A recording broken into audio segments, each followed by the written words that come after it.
Welcome to our channel. Today we how to download contact personalization templates from Mailshake, beginner guide step by step clearly. Open your web browser. Go to the Mailshake website. Log into your Mailshake account. Once logged in, navigate to the dashboard. Look for the templates section on the left sidebar. Click on templates to open the template library. In the template library, you will see an array of contact personalization templates. Browse through the available templates to find one that suits your needs. Click on the template you want to download. A new window will open displaying the template details. Look for a download option, usually located near the template description.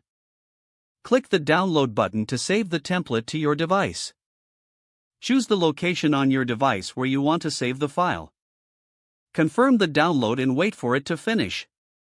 Once the download is complete, navigate to the folder where you saved the template. Open the template file to review its content. You can now customize the template as needed for your outreach. This process allows you to personalize your contacts effectively using Mailshake templates. If the page does not load, refresh the browser or try again in a private or incognito window.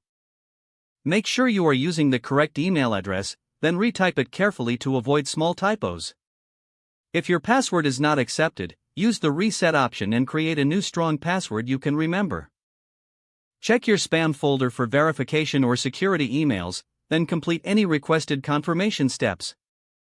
Enable two-factor authentication if available to improve account security and reduce unauthorized access risk.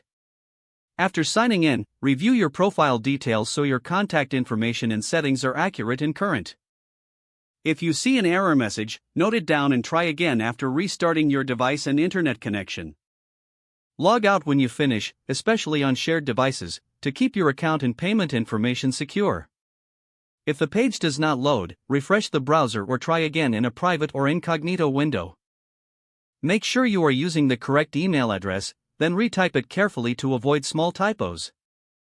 Don't forget to like this video and subscribe to our channel for more step-by-step tech guides.